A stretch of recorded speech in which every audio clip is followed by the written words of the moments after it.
നമസ്കാരം, മലയാളി വാർത്തയിലേക്ക് സ്വാഗതം.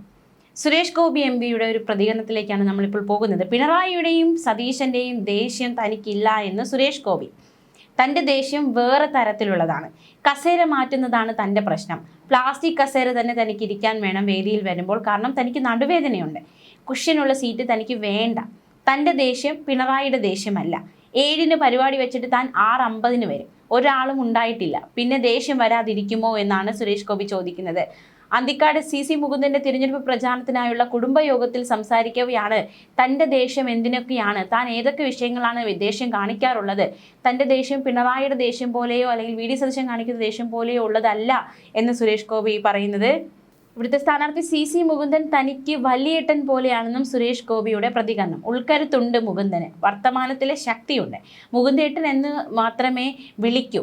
FCRA വിഷയത്തിൽ ക്രിസ്തീയ സഭകൾക്ക് പേടിയില്ല എന്നും സുരേഷ് ഗോപി പറഞ്ഞു. കൃത്യമായ കണക്ക് കൊടുത്താൽ FCRA കുഴപ്പമില്ല. ക്രിസ്തീയ സഭകളുടെ സ്ഥാപനങ്ങൾക്ക് ഇത് പ്രശ്നമാകില്ല. ബിഷപ്പുമാർക്ക് ഓഡിയോ സന്ദേശം അയച്ചുവെന്നും അദ്ദേഹം പറഞ്ഞു. യുവനടിയുടെ പരാതിയുമായി ബന്ധപ്പെട്ട് സുരേഷ് ഗോപിയുടെ പ്രതികരണം ആരാഞ്ഞിരുന്നു. പക്ഷേ ആ വിഷയത്തിൽ അദ്ദേഹം പ്രതികരിച്ചില്ല. താൻ ആരുടെയും കാര്യത്തിൽ അഭിപ്രായം പറഞ്ഞിട്ടില്ല എന്നും അദ്ദേഹം പറഞ്ഞു. രാഹുൽ മാങ്കൂട്ടത്തിൽ, മുകേഷ് എന്നിവരുടെ വിഷയത്തിലും അഭിപ്രായം പറഞ്ഞിട്ടില്ല എന്നും MP വ്യക്തമാക്കി. അതായത് ഈ വിഷയങ്ങളൊന്നും താൻ പ്രതികരിക്കുന്നില്ല, അല്ലെങ്കിൽ ഈ വിഷയങ്ങളൊന്നും താൻ ഒന്നും പറഞ്ഞിട്ടില്ല, തനിക്കൊന്നും പറയാനില്ല എന്നാണ് സുരേഷ് ഗോപിയുടെ നിലപാട്. എന്തായാലും പ്രതിപക്ഷ നേതാവിൻ്റെ ദേഷ്യത്തെക്കുറിച്ചും മുഖ്യമന്ത്രി പിണറായി വിജയന്റെ ദേഷ്യത്തെക്കുറിച്ചുമൊക്കെ സുരേഷ് ഗോപി വാചാലനായിരിക്കുകയാണ്. അവരുടെ ദേഷ്യം വേറെ, എൻ്റെ ദേഷ്യം വേറെ എന്നാണ് അദ്ദേഹം പറയുന്നത്. അതേസമയം നമ്മൾ കഴിഞ്ഞ കുറച്ച് ദിവസങ്ങളായി കണ്ടുകൊണ്ടിരിക്കുകയാണ് പ്രതിപക്ഷ നേതാവിൻ്റെയും മുഖ്യമന്ത്രിയുടെയും വെല്ലുവിളി, സംവാദത്തിന് വേണ്ടിയുള്ള പോർവിളി, ആ ഒരു കാര്യങ്ങളൊക്കെ. മുഖ്യമന്ത്രിയുമായി നേരിട്ടുള്ള സംവാദത്തിന് തയ്യാറാണെന്ന് ആവർത്തിച്ച് പറയുകയാണ് പ്രതിപക്ഷ നേതാവ് VD സതീശൻ. സംവാദമാകാമെന്ന് പറഞ്ഞിട്ട് 24 മണിക്കൂറുകൾ കഴിഞ്ഞു. പക്ഷേ ഇതുവരെ സ്ഥലവും സമയവും ഒന്നും മുഖ്യമന്ത്രി പറഞ്ഞിട്ടില്ല, തീരുമാനിച്ചിട്ടില്ല. മുഖ്യമന്ത്രി ഇത് ശ്രദ്ധിക്കുമെന്ന് കരുതുന്നു. മുഖ്യമന്ത്രി പറയുന്ന സ്ഥലത്ത് തന്നെ സമയത്ത് ഞാൻ എത്താമെന്നും പ്രതിപക്ഷ നേതാവ് സമൂഹ മാധ്യമത്തിലൂടെ അറിയിച്ചു. എന്നാൽ ഇതിൽ സംവാദമായാലോ? പ്രതിപക്ഷ നേതാവ് VD സതീശന് വികസന സംവാദത്തിന് മുഖ്യമന്ത്രി ഫേസ്ബുക്കിൽ ക്ഷണിച്ചിരുന്നു. കഴിഞ്ഞ ദിവസമൊക്കെ നമ്മൾ കണ്ട കാഴ്ചയാണ്. സർക്കാരിന്റെ നേട്ടങ്ങളുടെ പട്ടിക നിറച്ച റിപ്പോർട്ട് കാർഡ് പങ്കുവച്ചുകൊണ്ടാണ് അതിന്മേലുള്ള സംവാദത്തിന് ക്ഷണിച്ചത്. പ്രതിപക്ഷം സംവാദത്തിന് ക്ഷണിച്ചതിൽ വളരെ സന്തോഷമുണ്ടെന്നായിരുന്നു മുഖ്യമന്ത്രി കഴിഞ്ഞ ദിവസം മറുപടിയായി പറഞ്ഞത്. നിയമസഭയിൽ സംവാദങ്ങളിൽ നിന്ന് അവർ ഒളിച്ചോടുകയായിരുന്നുവെന്നും മുഖ്യമന്ത്രി പരിഹസിച്ചു. മുഖ്യമന്ത്രി പറയുന്ന സ്ഥലത്ത് പറഞ്ഞ സമയത്ത് ഞാനെത്തുമെന്നും VD സതീശൻ പറഞ്ഞിരുന്നു. പക്ഷേ ഒരു ഫേസ്ബുക്കിലൂടെയുള്ള സംവാദമാണ് താൻ ഉദ്ദേശിച്ചതെന്ന് മുഖ്യമന്ത്രിയുടെ മറുപടി വന്നു. ബാക്കി ജനം തീരുമാനിക്കട്ടെ എന്നായിരുന്നു പ്രതിപക്ഷ നേതാവ് VD സതീശൻ ഇതിന് മറുപടി നൽകിയത്. സംവാദത്തിന് തയ്യാറാണെന്ന് പൂർണ്ണാർത്ഥത്തിലാണോ മുഖ്യമന്ത്രി പറഞ്ഞത് എന്ന സംശയവും താൻ പ്രകടിപ്പിച്ചതാണ് എന്നും VD സതീശൻ വ്യക്തമാക്കി. എന്നാൽ ഇന്ന് തിരുവനന്തപുരത്ത് നടത്തിയ വാർത്താ സമ്മേളനത്തിൽ സമൂഹ മാധ്യമത്തിലെ സംവാദത്തിനാണ് പ്രതിപക്ഷ നേതാവിനെ ക്ഷണിച്ചതെന്നും അത് പറ്റില്ലെന്നും അദ്ദേഹം പറഞ്ഞിട്ടില്ലെന്നും അത് തുടരട്ടെ എന്നുമാണ് മുഖ്യമന്ത്രി പറഞ്ഞത്. എന്നാൽ ഇനി സംവാദമായാലോ എന്നായിരുന്നു മുഖ്യമന്ത്രി ചോദിച്ചത്. അതിന് തയ്യാറാണെന്ന് പറഞ്ഞപ്പോൾ ഫേസ്ബുക്കിലൂടെയുള്ള സംവാദമാണ് എന്നായിരുന്നു മുഖ്യമന്ത്രിയുടെ മറുപടി. അതിന്മേലുള്ള വാക്പോരൊക്കെ തുടരുകയാണ്. അതേസമയം ജമാഅത്തെ ഇസ്ലാമിയുടെ പിന്തുണ 40 വർഷം CPM-നായിരുന്നുവെന്ന് പ്രതിപക്ഷ നേതാവ് VD സതീശൻ. അന്ന് അതിനെ സ്വാഗതം ചെയ്ത പിണറായി ഇപ്പോൾ നുണ പറയുകയാണ്. RSS പിന്തുണയും നേരത്തെ CPM-നുണ്ടായിരുന്നു. ശ്രീ M-ന്റെ മധ്യസ്ഥതയിൽ നടന്ന ചർച്ചയെക്കുറിച്ച് നിയമസഭയിൽ പറഞ്ഞപ്പോഴും മുഖ്യമന്ത്രി മറുപടി പറഞ്ഞില്ലെന്നും അദ്ദേഹം വ്യക്തമാക്കി. SDPI പിന്തുണ വേണ്ടെന്ന് UDF കൂട്ടായി എടുത്ത തീരുമാനമാണ്.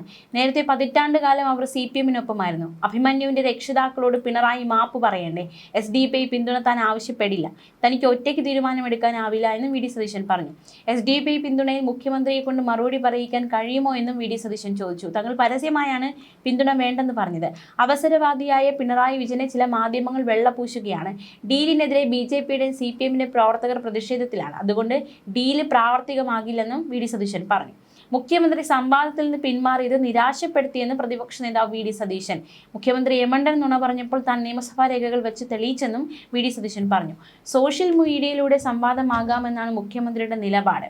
അതേസമയം VD സതീശനെ ക്ഷണിച്ചത് ഫേസ്ബുക്കിലൂടെയുള്ള സംവാദത്തിനാണെന്നായിരുന്നു മുഖ്യമന്ത്രി പറഞ്ഞത്. നേരിട്ടുള്ള ഒരു പരിപാടിയല്ല ഇതെന്ന് അദ്ദേഹം വ്യക്തമാക്കി. ഞാൻ അദ്ദേഹത്തെ ഫേസ്ബുക്കിൽ ഒരു സംവാദത്തിലേക്ക് ക്ഷണിച്ചു. ഫേസ്ബുക്ക് വഴി അദ്ദേഹം ചർച്ചയ്ക്ക് വിമുഖത പ്രകടിപ്പിച്ചിട്ടില്ലെന്ന് ഞാൻ കരുതുന്നു. ആ ചർച്ച നടക്കട്ടെ എന്നായിരുന്നു മുഖ്യമന്ത്രിയുടെ മറുപടി. എന്തായാലും ഏപ്രിൽ 9 നിയമസഭാ തിരഞ്ഞെടുപ്പ് അതിന് ദിവസങ്ങൾക്ക് മുൻപാണ് വാക്ക് തർക്കം രൂക്ഷമാകുന്നത്. സംസ്ഥാനത്ത് രാഷ്ട്രീയ മത്സരം ശക്തമാവുകയാണ്.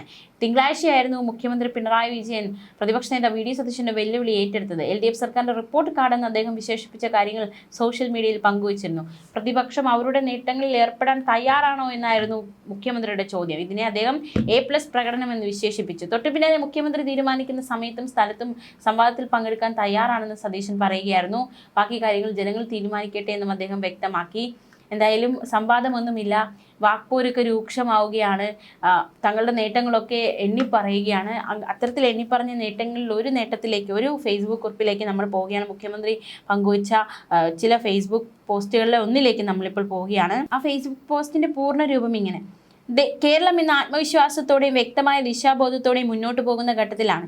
ഈ മുന്നേറ്റത്തെ അംഗീകരിക്കാൻ കഴിയാത്ത ചിലർ സത്യങ്ങളെ മറച്ചുവെക്കാനും നുണകൾക്ക് നിറം കൊടുക്കാനും ശ്രമിക്കുന്നത് ശക്തിയുക്തം തുടരുകയാണ്.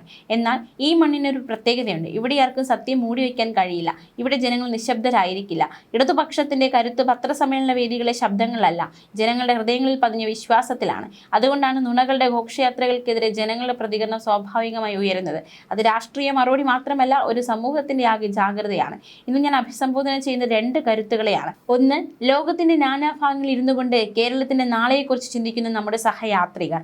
ദൂരങ്ങൾ നിങ്ങളെ അകറ്റിയിട്ടില്ല, അവ നിങ്ങളെ കൂടുതൽ ബന്ധിപ്പിച്ചിരിക്കുന്നു. നിങ്ങളുടെ ഓരോ വാക്കും ഓരോ ഇടപെടലും ഈ മണ്ണിന്റെ തന്നെ സ്പന്ദനമാണ്. 2, ഈ നാട്ടിൽ തന്നെയുള്ള സ്വന്തം ജീവിതത്തിന്റെ തിരക്കുകളും ഉത്തരവാദിത്തങ്ങളും മാറ്റിവെച്ച് ഇടതുപക്ഷത്തിന്റെ വിജയത്തിനായി വീതികളിലും വീടുകളിലും ജനങ്ങളുടെ ഇടയിലും സമൂഹ മാധ്യമങ്ങൾ അഹോരാത്രം ഇടപെടുന്ന സഖാക്കൾ. നിങ്ങളാണ് ഈ പ്രസ്ഥാനത്തിന്റെ ജീവൻ. നിങ്ങളുടെ ചുവടുകളാണ് ഈ യാത്രയുടെ ദിശ. നിങ്ങളുടെ ആത്മാർത്ഥതയാണ് ഈ പോരാട്ടത്തിന്റെ അടിസ്ഥാനം. നുണകൾ അതിവേഗത്തിൽ പടരുന്ന കാലമാണിത്. പക്ഷേ സത്യത്തിന് ചിറക് നൽകുന്നത് നിങ്ങളെപ്പോലുള്ളവരാണ്. അതുകൊണ്ടാണ് കെട്ടുകഥകൾക്ക് ആയുസ് കുറയുന്നത്. അതുകൊണ്ടാണ് ഇരുട്ടിനെ ഭേദിച്ചുകൊണ്ട് വെളിച്ചമെത്തുന്നത്. നമ്മൾ ചെയ്യേണ്ടത് വ്യക്തമാണ്: മിണ്ടാതിരിക്കരുത്, അസത്യങ്ങളെ ചോദ്യം ചെയ്യുക, സത്യത്തെ ആത്മവിശ്വാസത്തോടെ ഉറക്കെ ഉറക്കെ പറയുക. ഇതുവരെ കക്ഷി രാഷ്ട്രീയ പോരാട്ടമല്ല, ഒരു ജനതയുടെ ആത്മാഭിമാനത്തിന്റെ നിലപാടാണ്. എവിടെയായാലും ഏത് സാഹചര്യത്തിലായാലും ഈ പ്രസ്ഥാനത്തിന്റെ കാവലായി നിൽക്കുന്ന സഖാക്കൾക്ക്, അനുഭാവികൾക്കും സഹയാത്രികർക്കും ഹൃദയം നിറഞ്ഞ നന്ദിയും അഭിവാദ്യവും. ഐക്യമാണ് നമ്മുടെ കരുത്ത്, സത്യമാണ് നമ്മുടെ ശബ്ദം, ജനങ്ങളുടെ വഴിയാണ് നമ്മുടെ വഴി. ഈ യാത്ര തുടരാം, കൂടുതൽ ശക്തമായി, കൂടുതൽ വിശാലമായി, അടിയുറച്ച ആത്മവിശ്വാസത്തോടെ. നമ്മളല്ലാതെ മറ്റാര് എന്ന് പറഞ്ഞാണ് ഈ ഫേസ്ബുക്ക് പോസ്റ്റ് അവസാനിക്കുന്നത്. എന്തായാലും പ്രതിപക്ഷ നേതാവും മുഖ്യമന്ത്രിയും തമ്മിലുള്ള സംവാദം ഉണ്ടാകുമോ എന്നതാണ് ഇപ്പോൾ ഉയരുന്ന ചോദ്യം. ന്യൂസ് ഡെസ്ക് മലയാളി വാർത്ത.